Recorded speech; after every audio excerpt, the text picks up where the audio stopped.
The Amazon king, Jeff Bezos, once said, "Life's too quick to hang around with individuals who aren't resourceful." But let's be real, did he become the e-commerce king all by himself? If we go back to 1994, when a young, ambitious Wall Street player named Jeff Bezos was at a career crossroads, should he stick around and keep raking in the cash, or drop it all to sell books online? That one choice didn't just change his life, it revolutionized e-commerce, publishing, film, TV, journalism, and maybe even space travel. What is the moral of his story? Never settle, ever.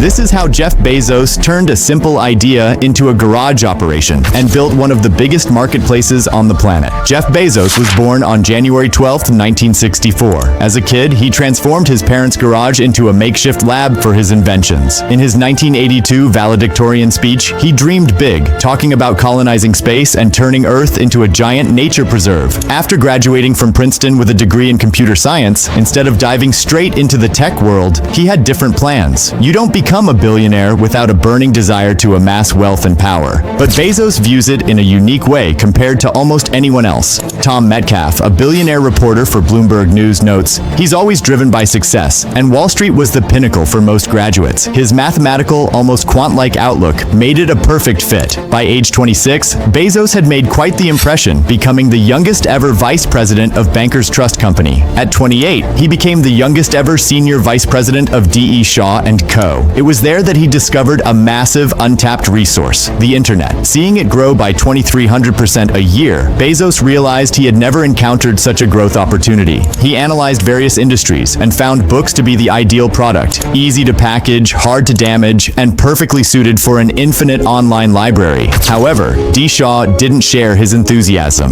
For the chance of a lifetime, Bezos had to leave Wall Street. Embracing the risk, he packed up, drove across the country, and, as the story goes, wrote his business plans in the car. Setting up shop in his garage in 1994, he incorporated his book company under the name Cadabra. When a lawyer misheard it as cadaver, Bezos ultimately decided on the name Amazon for a few key reasons. Firstly, the name Amazon, beginning with an A, would likely put it at the top of any alphabetized web search. Plus, Bezos liked the fact that it was tied to the world's largest river, aligning with his ambition to make Amazon the world's largest company. Launching in July 1995, Amazon had a bell that rang every time a book was sold. Within its first month, the company sold to people in all 50 states and 45 different countries. The bell was gone in weeks because they far exceeded their expectations. They thought they might sell dozens of books in the first week. Instead, it was hundreds, then thousands, and today, millions. By September 1995, Amazon was processing $20,000 in monthly sales. When it went public in 1997, Amazon was valued at $400 million. By 1999, Jeff Bezos was worth $10 billion and named Time's Man of the Year. But soon after, the dot-com crash raised doubts. Was Amazon a sustainable business or just another bubble? Anyone who has met Bezos knows he's extraordinarily charismatic and convincing. He had a long-term vision mapped out for decades and wasn't going to change that plan despite short-term challenges. He effectively conveyed this to his stockholders. The crash eliminated many competitors, allowing Amazon to strengthen its grip on the market and expand beyond books, the Kindle, Alexa, Amazon Studios, and of course, Amazon Prime. Prime locks people into the Amazon ecosystem, making them more likely to buy more. Word of mouth spreads, driving Amazon's incredible revenue growth. Yet, historically, Amazon has seen modest annual profits. There's an enormous amount of cash flowing through the company, and Bezos reinvests it rather than returning it to shareholders. He focuses on core businesses and almost moonshot projects. "My vision for Blue Origin is millions of people living and working in space," Bezos said, highlighting his game-changing aspirations. Amazon's acquisition of Whole Foods is just one example of its constant evolution and expansion. Jeff Bezos, now the second richest person in the world with a net worth of $206.3 billion, made headlines with his acquisition of the storied Washington Post. This move not only surprised many, but also positioned him in a unique spot of influence and controversy. Bezos's purchase of the Washington Post in 2013 raised eyebrows across the media and political landscapes. Beyond the traditional realms of e-commerce and technology, this acquisition signaled his foray into the media and potentially political influence. His intent to maintain the Post's journalistic integrity while innovating consolidating its operations reflected his broader strategic vision. The acquisition also placed Bezos at odds with another prominent billionaire-turned-politician, Donald Trump.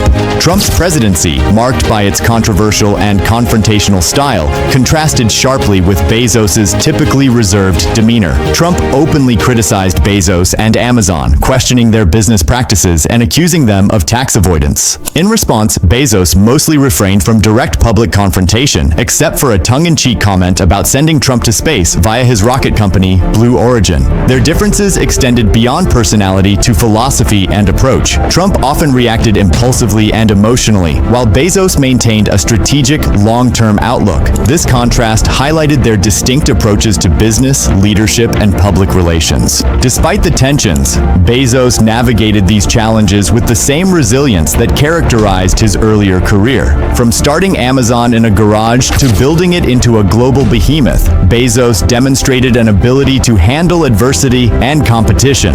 His leadership style emphasized innovation, customer obsession, and long-term growth over short-term gains, a philosophy that guided Amazon through its evolution into a diversified tech giant. Moreover, Bezos's vision extended beyond Amazon and into other transformative ventures. Blue Origin, his aerospace company, aimed not just at commercial space travel, but at enabling millions to live and work in space, an ambitious goal that echoed his penchant for groundbreaking ideas and investments. The acquisition of Whole Foods in 2017 further showcased Bezos's strategic expansion into new sectors, blending digital innovation with traditional retail. Amazon's growth under his leadership continually challenged industry norms, disrupting sectors ranging from entertainment via Amazon Studios to cloud computing with Amazon Web Services. Financially, Amazon's journey under Bezos was characterized by immense revenue growth and strategic reinvestment. Despite generating substantial cash flow, Amazon historically prioritized reinvestment in technology, infrastructure, and new initiatives over maximizing short-term profits. This approach fueled Amazon's expansion and innovation, cementing its position as a global leader in e-commerce and cloud computing. Critics and analysts debated Amazon's impact on various industries, from retail and logistics to technology and media. Questions about market dominance, labor practices, and regulatory scrutiny often followed Amazon's rapid expansion. Bezos' leadership faced scrutiny not only for Amazon's business practices, but also for his personal wealth and influence. Nevertheless, Bezos' influence extended beyond business into philanthropy and environmental initiatives. The Bezos Earth Fund, launched with a $10 billion commitment, aimed to combat climate change and environmental degradation, a significant departure from traditional corporate philanthropy. And that wraps up today's video on Jeff Bezos and his remarkable journey from starting Amazon in a garage to becoming one of the world's wealthiest individuals. We've covered his strategic acquisitions, including the Washington Post and Whole Foods, as well as his visionary ventures like Blue Origin and the Bezos Earth Fund. What do you think about Jeff Bezos' approach to business and innovation? How do you view his impact on industries ranging from e-commerce and media to space exploration and environmental sustainability? Let us know your thoughts in the comments below. And as always, if you have any suggestions for future videos or topics you'd like us to explore, feel free to leave them here. Thanks for watching, and we look forward to seeing you in the next video.